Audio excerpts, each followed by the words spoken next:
Namo Buddhaya. Welcome everyone to another video. So today, let's talk about loneliness and how we can face this situation. So in this video, I'm going to be talking about two things.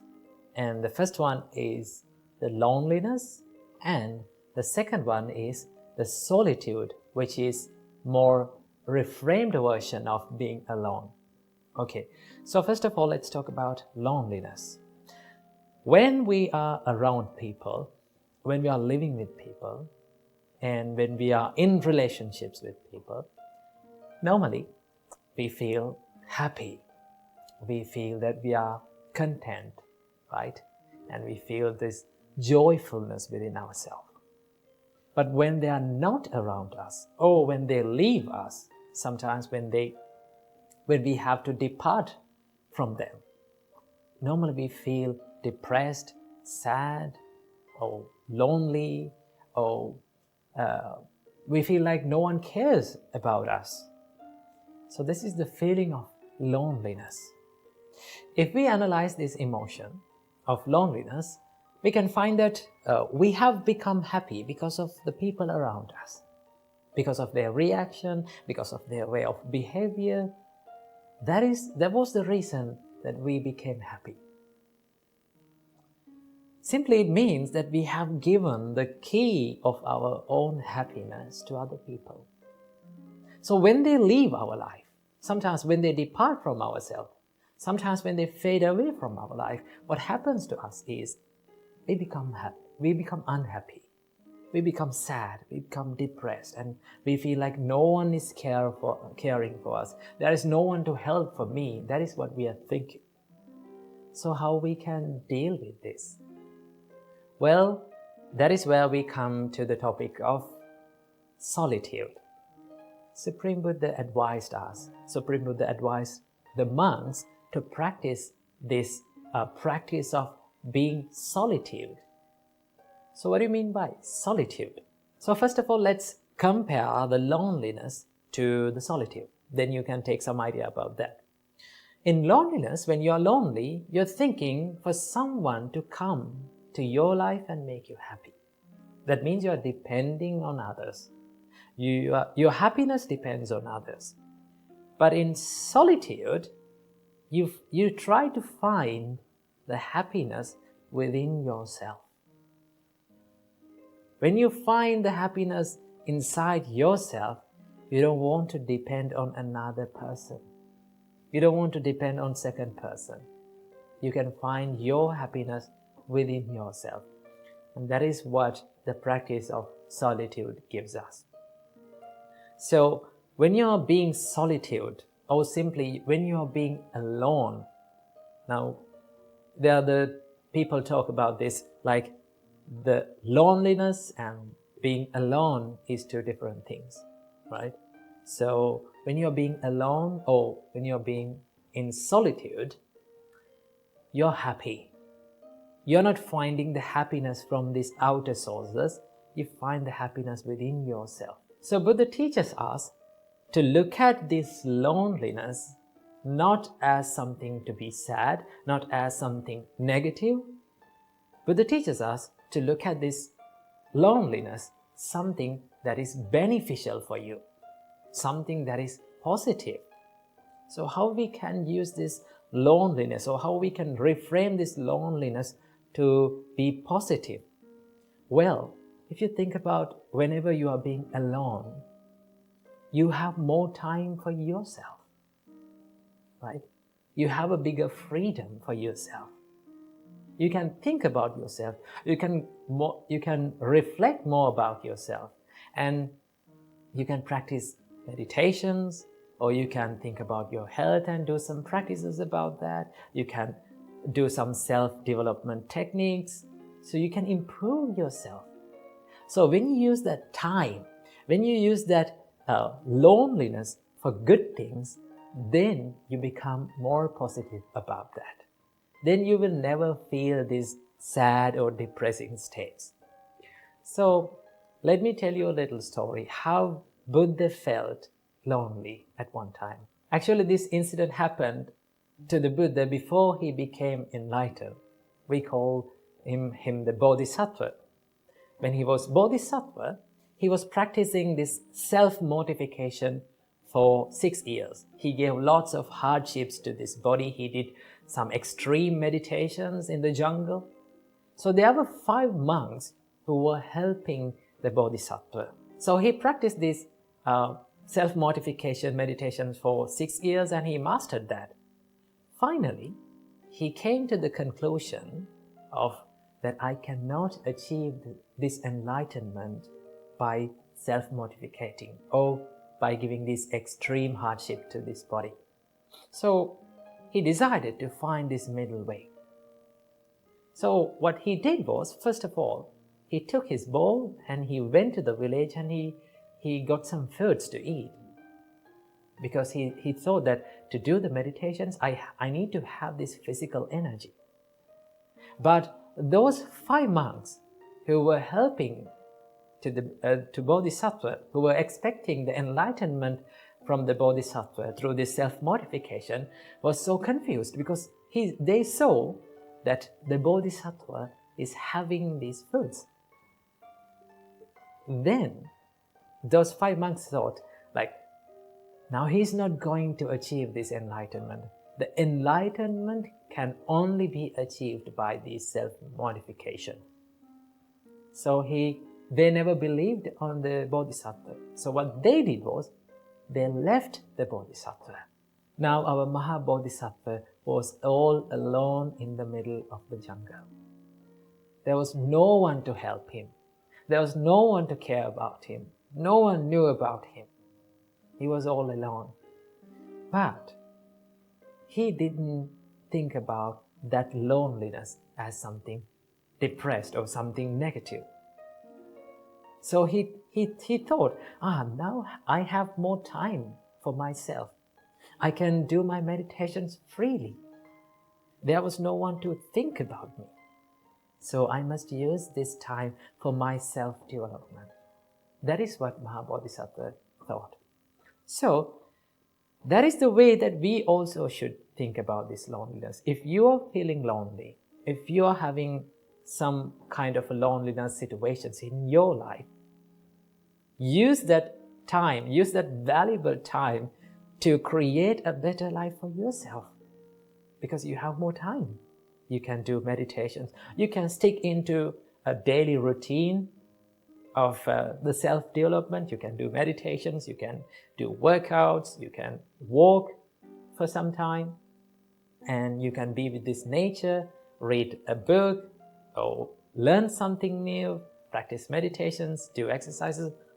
These things can be done when you are all alone. So, rather than feeling depressed about the situations that you are in, why can't we become more happy about the time that we are spending alone, right? So practice this, okay? So if people comes to your life, let them come. If people walks away from your life, let them walk away. But you have to be by yourself. You have to think about yourself. That is what you have to think, and that is what you have to do in this valuable time. So I think you got some idea about the loneliness and being in the solitude. So practice the solitude and make your life more better. Namo Buddhaya. Namo Buddhaya. Welcome to yet another episode in Inner Guide Q&A program. Now I need to ask a question from you. When was the last time you had a sound sleep and after you wake up, you felt so good? I think most of the time we don't get a good sleep, and that is why we are feeling tired after a good sleep even. So today we're going to talk about how to wake up in the morning without feeling tired.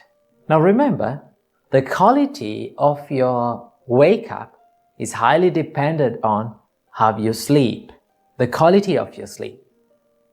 So first of all, let's talk about how to have a better sleep.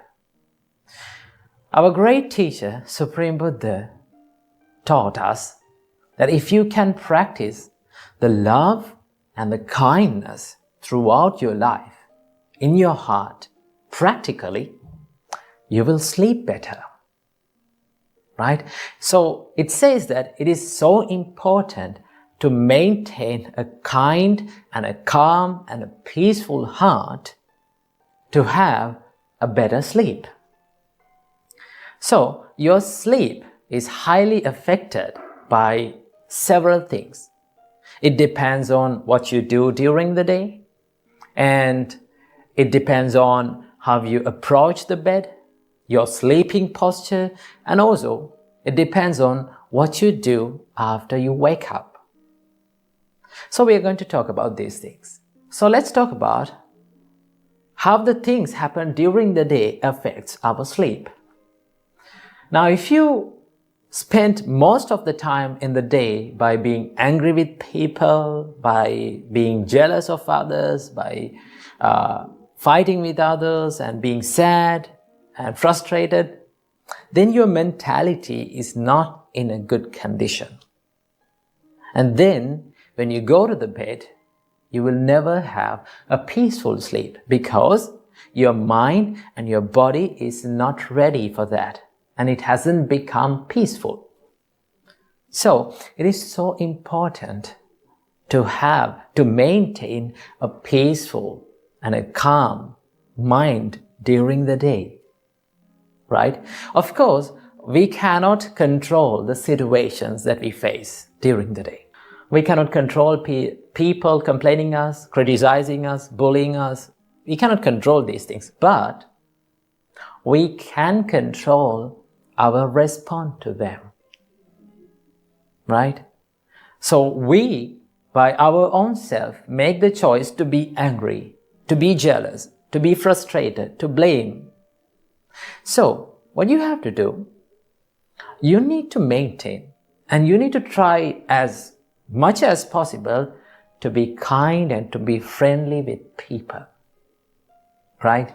To help others, to do the good things, which makes you happy within. So if you can maintain a peaceful heart and peaceful mind during the day, even in the middle of the adversities and the problems, then no one can control and no one can destroy your peacefulness. So when you approach the bed and when you go to the sleep, you're going with a kind and a peaceful heart. So your sleep quality will be increased. And also the sleep is highly dependent on how you approach the bed. Right? So in brief, I must say, approach the bed with a clean body and a clean mind. Right? So how we approach the bed with a clean body? Refresh your body before you are going to sleep. Don't go to sleep with dust-filled bodies and sweat-filled bodies. Right? You can have a little bit of a shower. If it was a cold shower, it is much better. But if you cannot have a cold shower, if you are not in a condition of having a cold shower, then have a lukewarm shower. Right? Then you go to the bed. And when you go to the bed, it is much more important to clean your mind. So how to do that? And that's where the meditation comes in. Right? You can bring in a meditation before you sleep.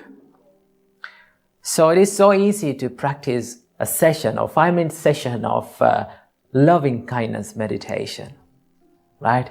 You can spread the love and kindness towards yourself first, and you can spread the same love and kindness to your family members, to your neighbors, to your people around your village, maybe the people in your town, and you can spread the love and kindness to the whole world.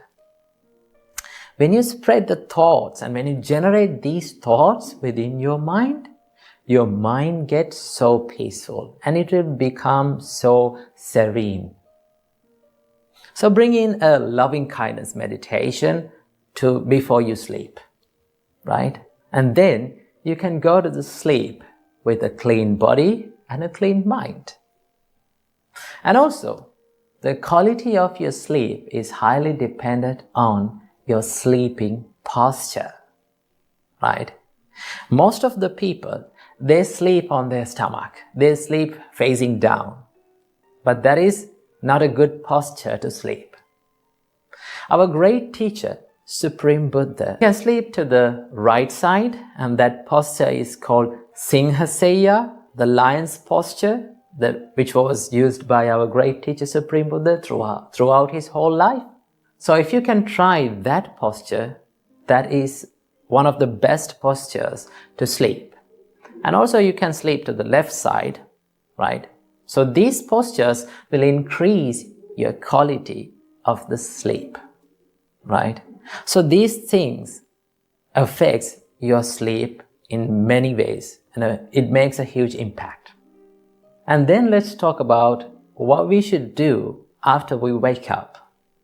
Now, I need to share with you some tips which you can practice soon after you wake up, right? So first of all, do not do this. Do not hit the snooze button.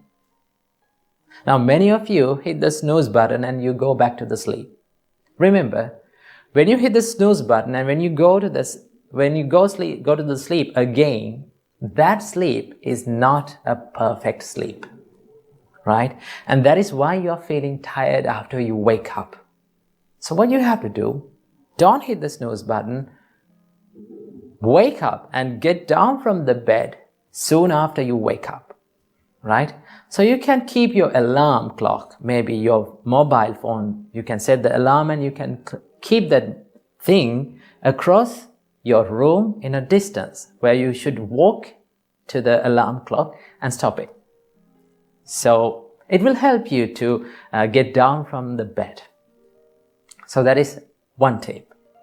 And the next one is drink some water soon after you wake up. You can keep a glass of water near your alarm clock. Then you can stop the alarm and have a drink of water, right? And then it's better to have a little bit of a shower in the morning. If it is a cold shower, it is much better. But if you cannot have a cold shower, then go for a lukewarm shower and you will feel so refreshed in the morning.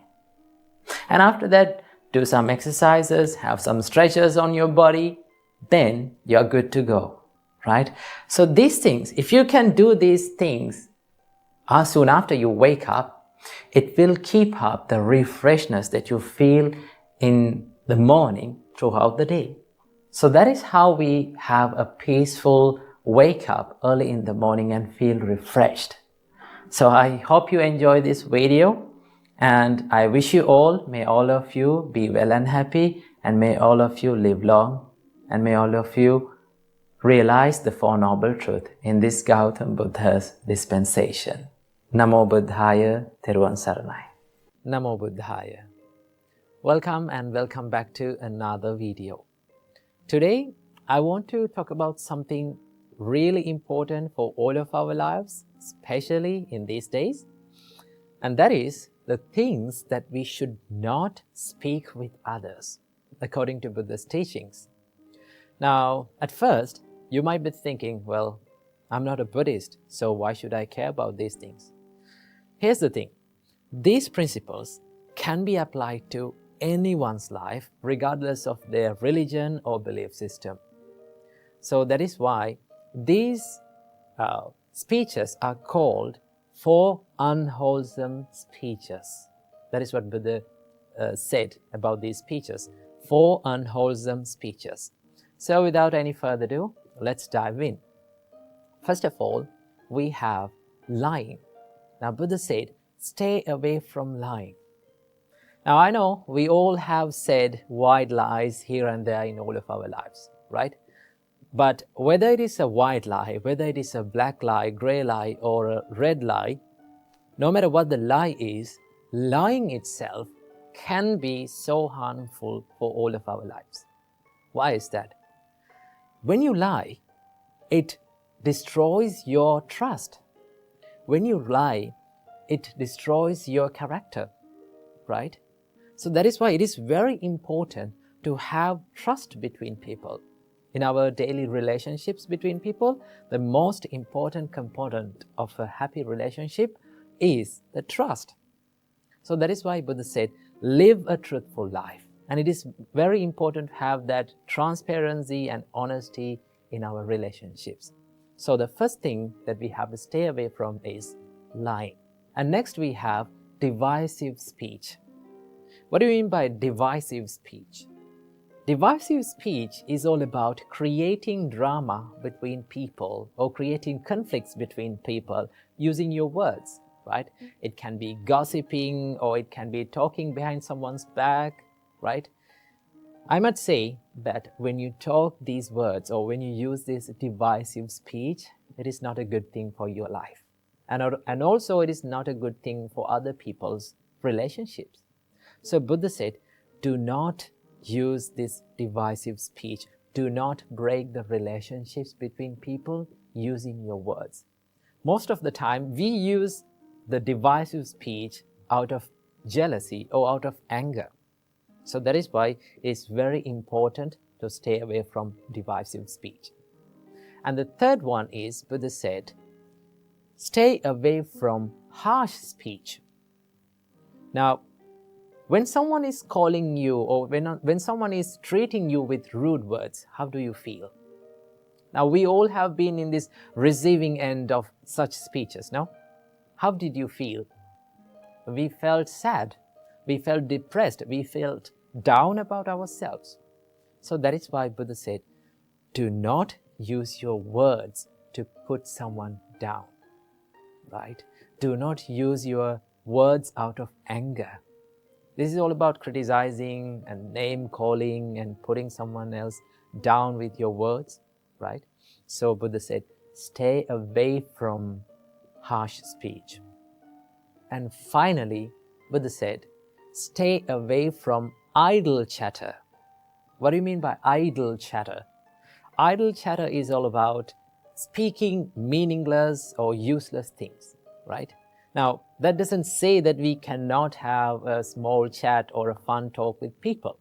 We can do that, but we have to know where our limit is in our speech, right? We have to set the boundaries in our speech, right? We have to know where our speech become unproductive, right? When you use these words, when you use your words in a meaningful way, you can create a positive life.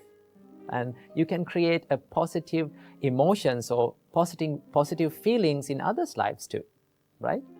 So these are the 4 unwholesome speeches that we have to stay away from, that our great teacher Supreme Buddha taught us according to the Buddha's teachings, right?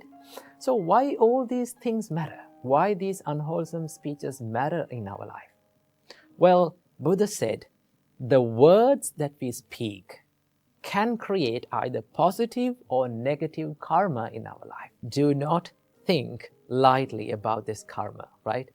You have to be very careful about the karma.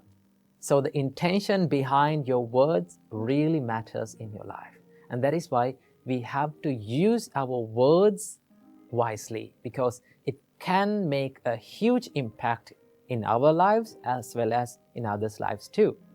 So words that we speak are like a knife, right? You can use the knife to cut something useful, right?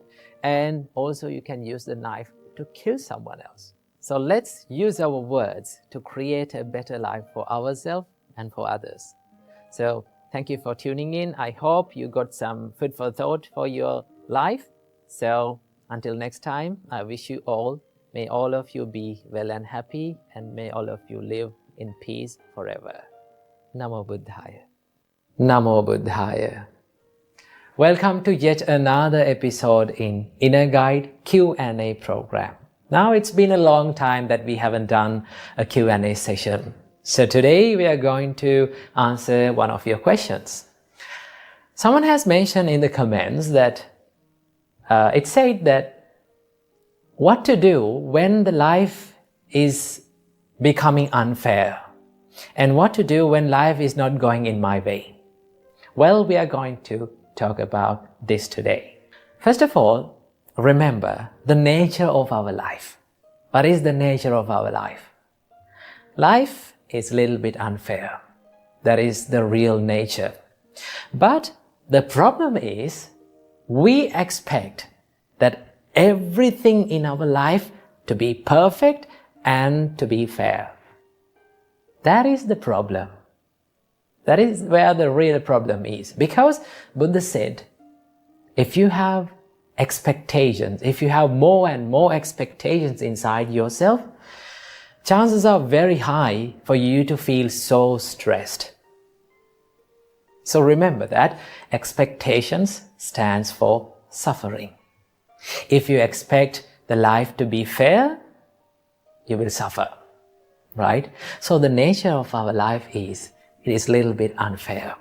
So how to face such situations, how to face unfair situations in our life? Well, I want you to do 3 things when you face tough situations in your life, right? These are very simple, but yet when you practice it, it is very hard to do that, but you can achieve it.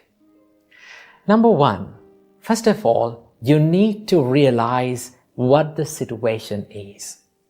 That is the first thing that you have to do.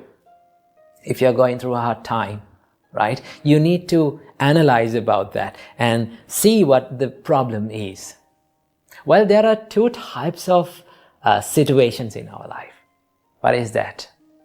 First type of situation is the situations which are in our control. Experiences which can be changed by ourselves, right?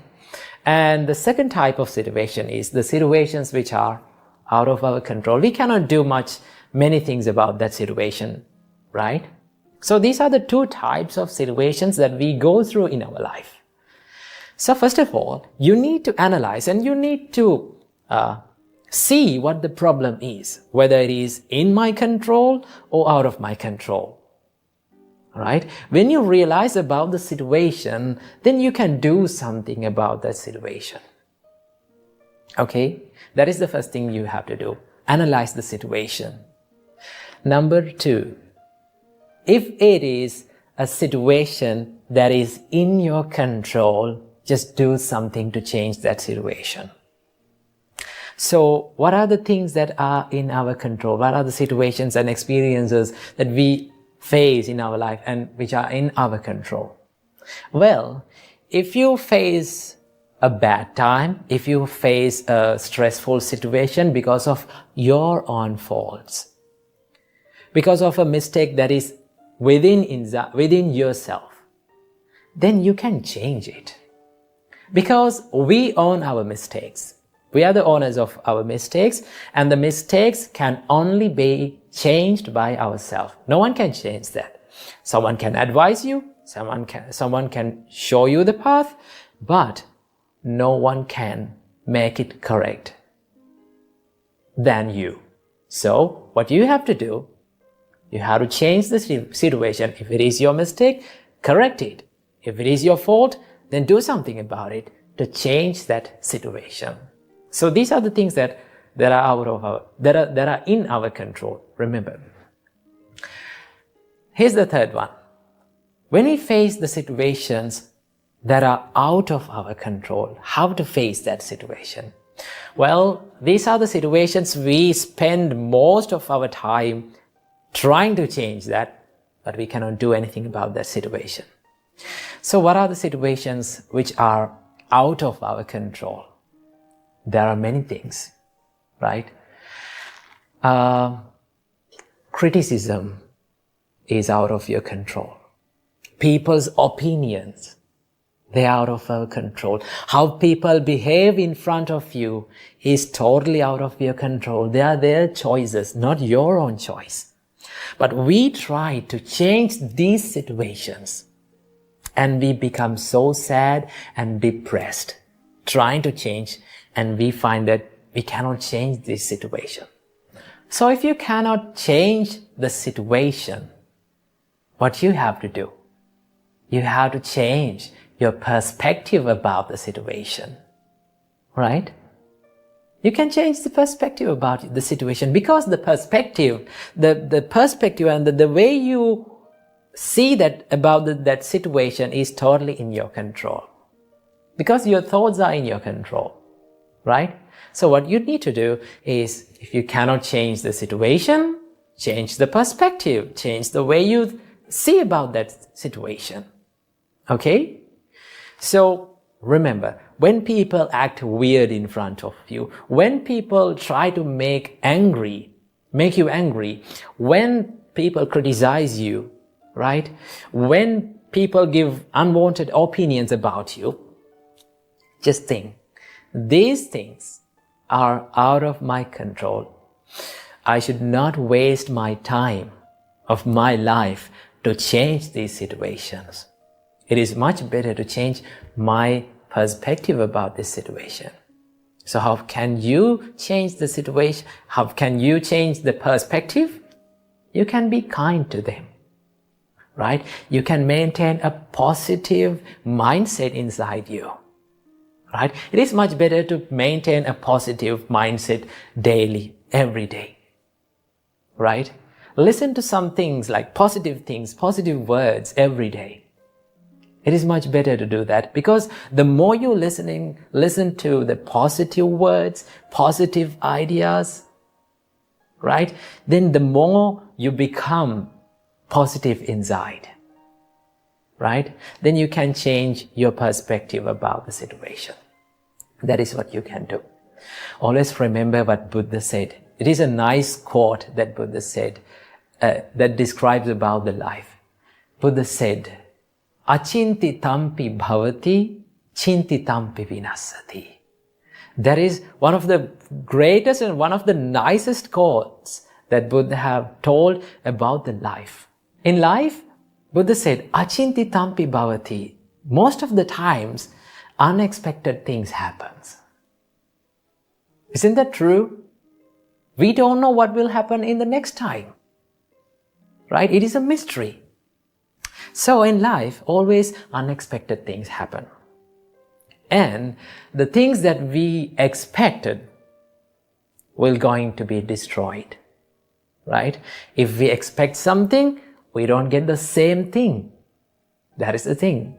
So remember that quote that was said by the Buddha. Achinti tampi bhavati, chinti tampi vinasati. Right? And there's another quote that was said by the Buddha. Sadharanang vihanyanti. If you expect the life to be fair, chances are more that for you to suffer in your life. So live with less expectations, right? If you're going through a tough situation, just analyze the situation, realize about the situation, and if you can change the situation, do something about it. If you cannot do something about the situation, change your perspective. That is what you can do when the life is not going in your way. So make your life a peaceful one with the teaching. Namo Buddhaya. A king wanted to write down a quote on his sword to not to be too much happy when he wins and to not to be too much sad when he loses. Now this king found out that his mind gets too much obsessed when he wins and his mind gets too much obsessed when he defeats. So he gave this job to write down a quote on his sword to his mentor. So the mentor thought for a while and he simply wrote down these amazing 4 words on his sword. It said, "This too shall pass." I'll repeat it again. This too shall pass. See, when we live in this world, there are worldly conditions that we have to experience in this world. The Buddha named these worldly conditions as 8 worldly conditions, Atta Loka Dhamma. In Dutiya Loka Dhamma Sutta, the Buddha explains this, that because the whole world revolves around 8 worldly conditions. And the 8 worldly conditions revolves around this world. What are these 8 worldly conditions? The Buddha explains that gain and loss is a worldly condition. And praise and blame is a worldly condition. And fame and disgrace is a worldly condition. And pleasure and pain is a worldly condition. So these are the worldly conditions that we go through and we experience in all of our lives. Now the problem is not having to go through these all worldly conditions. The problem behind this is our minds get too much obsessed with these worldly conditions. When we win, our minds get too much attached to it, and we forget that this victory won't last forever. And when we lose and when we defeat, when we fall down, our minds get too much obsessed with that defeat, and we think that this defeat, this sadness, this suffering will last forever. But in reality, all good things come to an end, and as well as all bad things come to an end. Nothing lasts forever. So how can we live by not being attached to this winning and losing, and not being attached to any kind of these worldly conditions? Now Buddha shows us the way to not to be attached to any kind of these things. The way to do that is to simply understand the nature of all these conditions. What is the nature? The nature of all the worldly conditions is they are subjected to change. Right? When you win, it is subjected to change. When you lose, it is subjected to change. And it is impermanent. Simply, you can remind it to yourself that this too shall pass. Okay? When you hit the rock bottom, when you go through problems, when you go through difficulties in your life, just remember to yourself that this too shall pass. This pain, this suffering too shall pass. And when you win, and when you're happy, and when everyone cheers for you around you, always remember to yourself that this is not going to last forever. This too shall pass. That is one of my favorite quotes that I read recently. It says, when you win, you are not good as you think you are. And when you lose, you are not bad as you think you are. So when you win, everyone will cheer to you, everyone will congratulate you, everyone will say good things about you, but always remember, you are a man. You are a human. You are imperfect. And everything is subjected to change. Now, this does not say that you should not enjoy winning. You should not enjoy victory. You can enjoy victory. You can be happy about it. But simply understand this winning, this victory won't last forever. And when you lose, you have to remember to yourself that you are not bad as you think you are. You can learn from your mistakes, you can learn from your fails, and you can always improve yourself and always think that this is not going to last forever. This pain is not going to last forever. By simply understanding that everything is subjected to change, nothing is permanent in life, will help you to achieve a happier and more fulfilling life by not being attached to any kind of these extremes. When you win, do not be too much attached to it. And when you lose, do not be too much attached to it. Then you will be happy. Imagine you're having a rough day and you're scrolling through social media.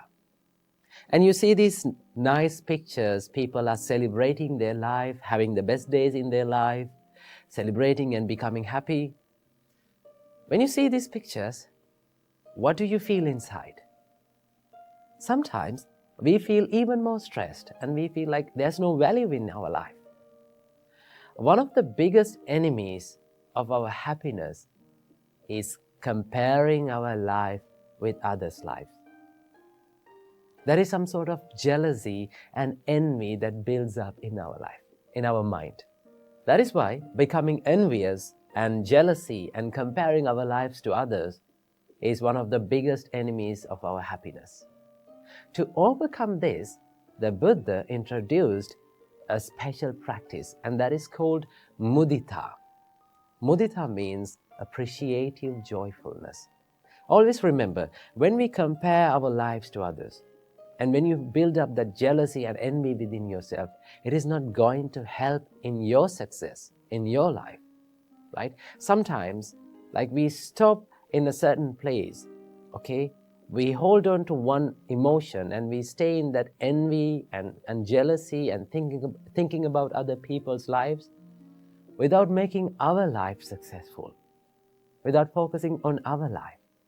So the Buddha said, when you see these successful people in the society, when people around you living the best days in their life and your life is not having such experience, always look up to them and think and wish the happiness of them. Okay? That is called appreciative joyfulness.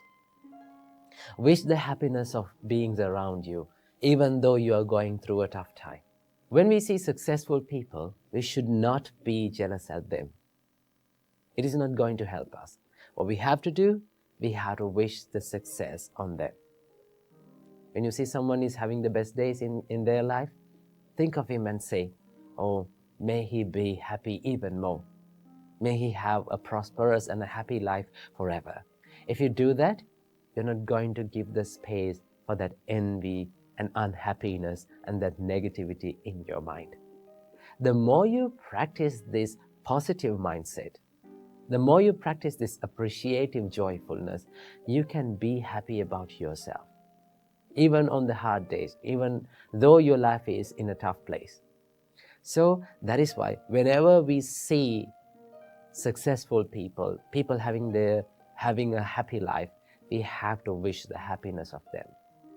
That is called mudita. So when we practice this simple Buddhist practice of mudita or appreciative joyfulness, we can be happy about our life and also we can be peaceful within. If there is one thing in common in this world that all living beings search for, that is the happiness. We all like to be happy. We all seek happiness in this world. If I ask from you, would you like to be happy in your life? What will be your answer? You will say, of course, I want to be happy in my life.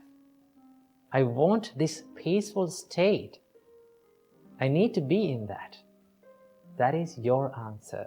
That is the answer of all living beings.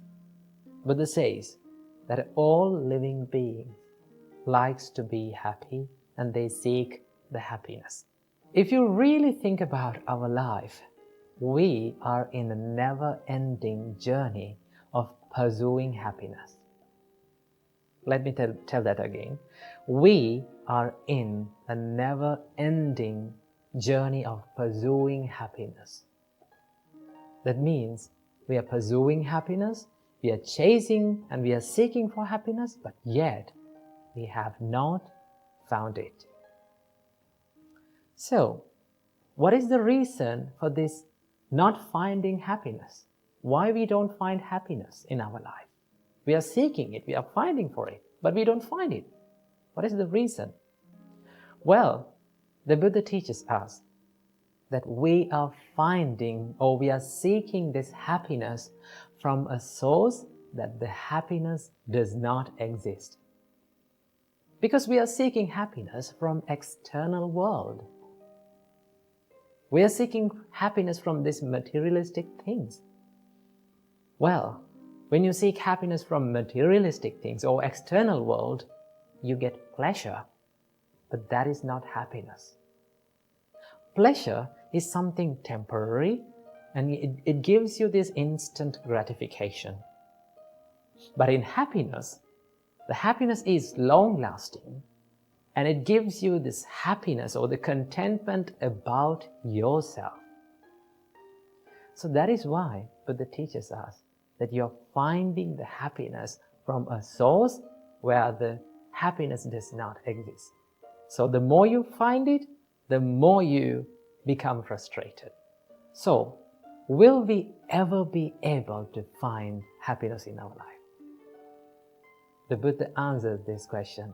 He says, yes, you can find happiness in your life. How to do that?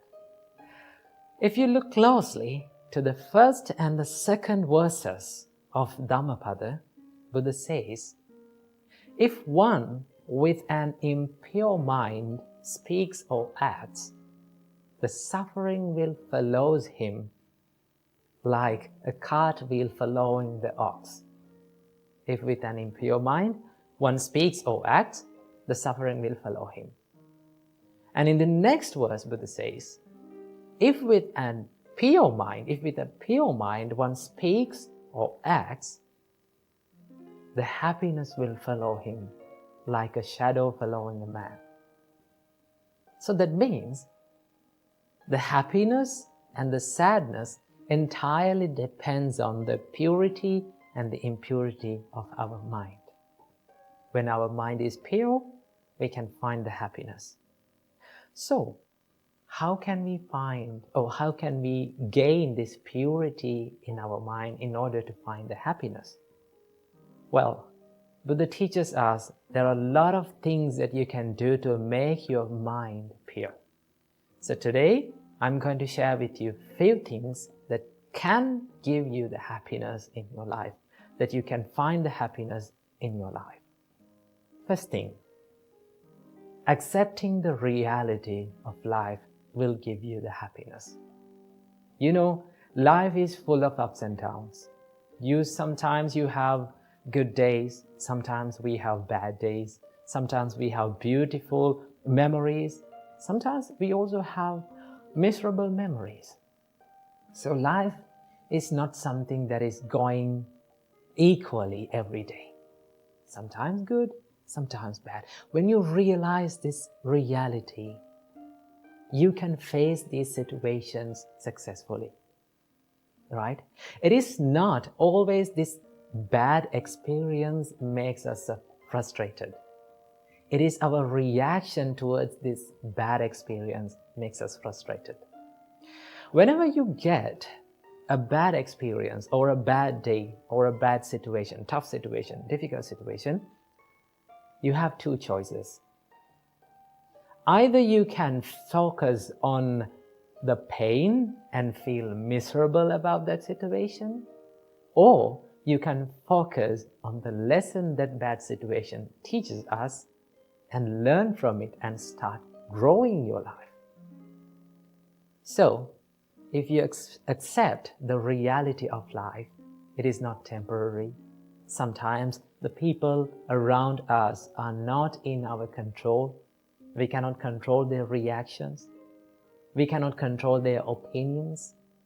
So when you realize these situations, you can face those situations successfully. That is one thing, accepting reality of the life. Number two, Buddha said, be generous. Practicing generosity is a major practice in Buddhism.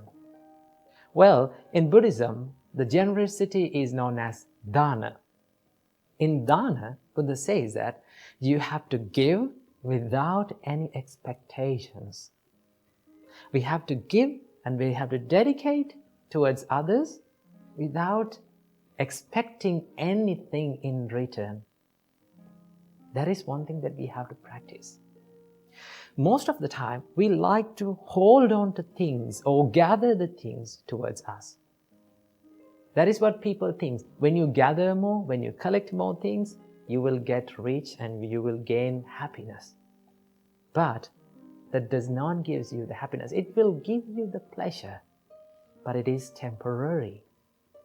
So what we have to do, Buddha says, be generous, give, help others, dedicate a part of your life on behalf of others. When you do that, when you become more generous, let's say like this, you gave some foods to a poor person, let's say like that. When you see that person is having those foods and overcoming his hunger and making his life much better, you can be happy by seeing that. When you become happy like that, you feel happy about yourself, right? Nothing can give you that happiness. Like by eating a good food, by dressing a nice dress, you cannot gain that happiness. You don't feel happy about yourself. Right? Let's say after hundred of years later, maybe 10 decades later, when you think about that incident, I gave this food to this poor person. When you remind that, you feel happy. Even then you feel happy. That means happiness is long-lasting. So Buddha says, be generous, help people, do something nice every day for a person. That is one thing we can do. And number 3, forgiving. Forgiving is one of the most important things that we can do to create happiness in our life. We have to forgive ourselves. Also, we have to forgive others too. Because forgiving, when you forgive, it doesn't mean that you are saying okay to others' mistakes. It's okay. No, you're not saying like that. When you forgive, you make your heart free. So when you forgive, it's not for that person, it is for you. And also we have to forgive for ourselves. There are so many mistakes that we all have done in the past. If you hold on to past, and if you make this present moment miserable, that will not give you the happiness. So what do we have to do?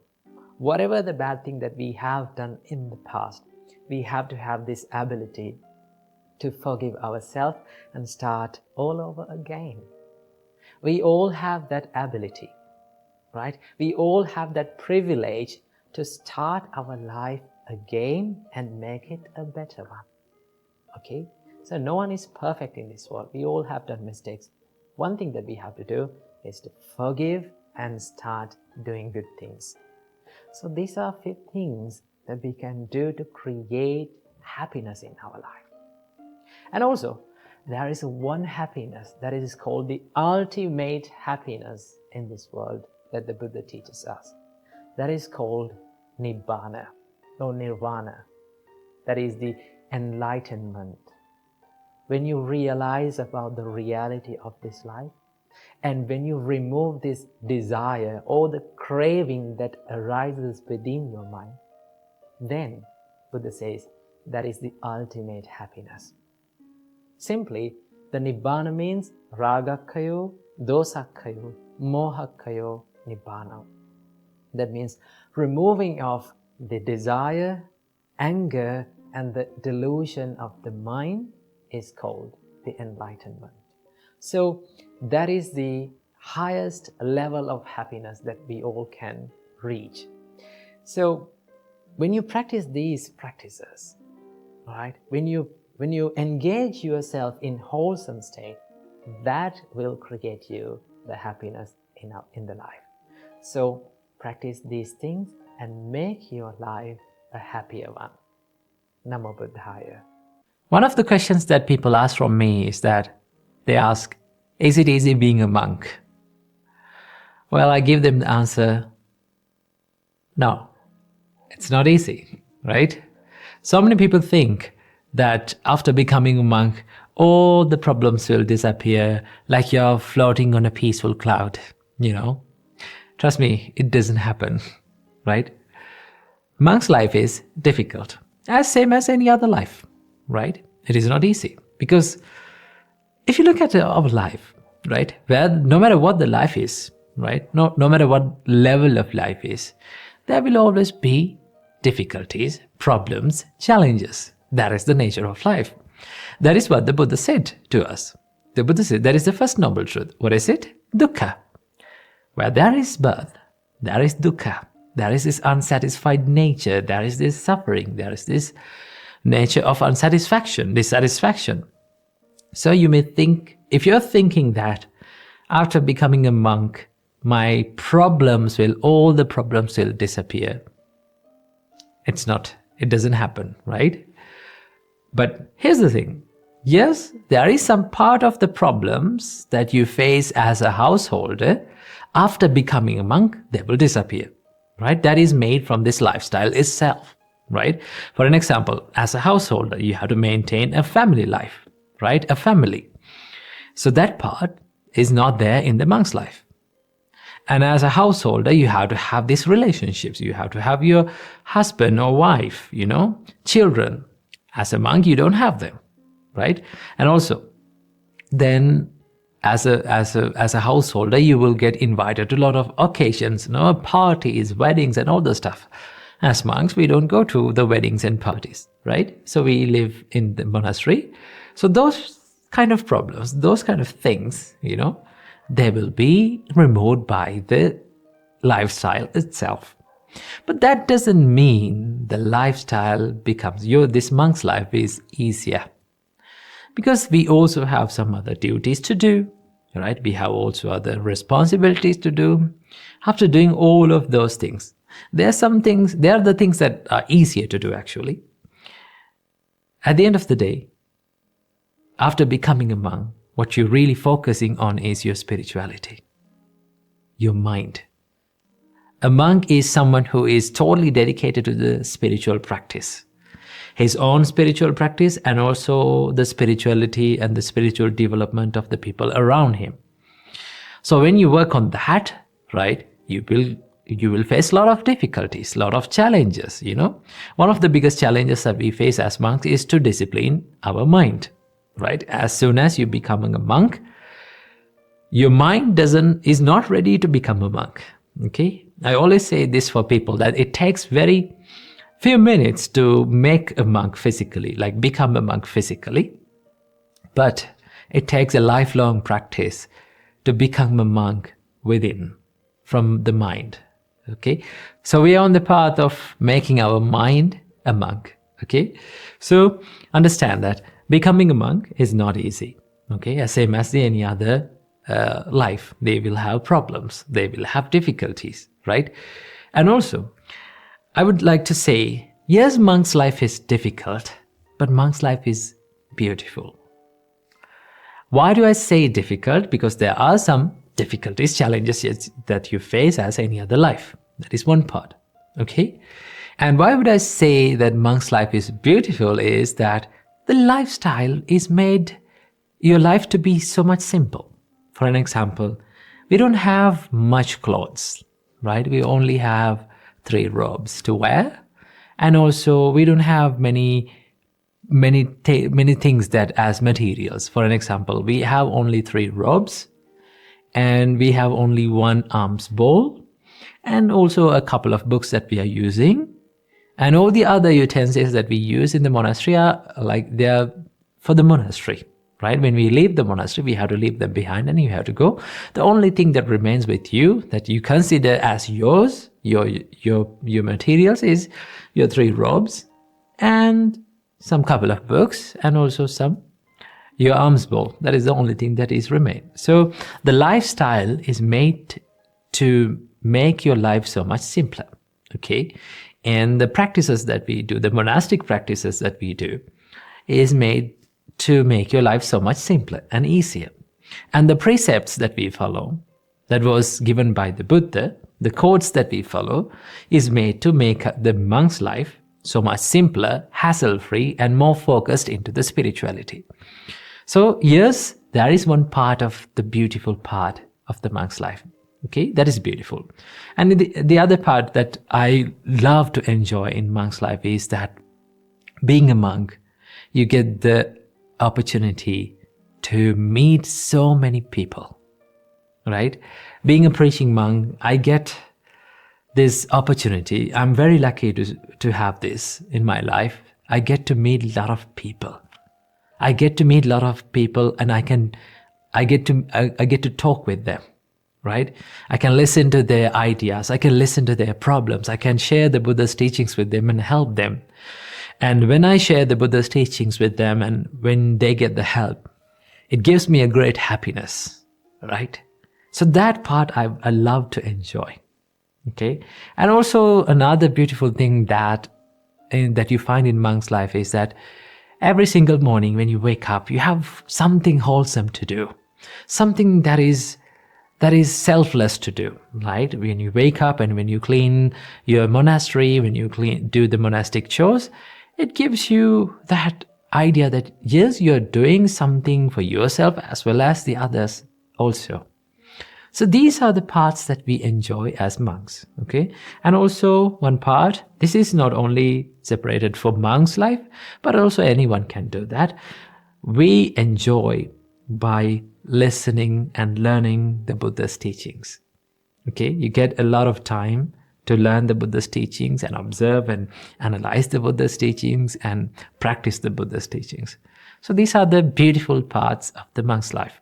So don't think that monk's life is easy and hassle-free and problemless. No, as any other life, we also have problems, but we are working through them, right? We are practicing our mind to make our mind strong enough to face these problems, face these challenges through the Buddha's teachings. So I hope you got some idea about monk's life.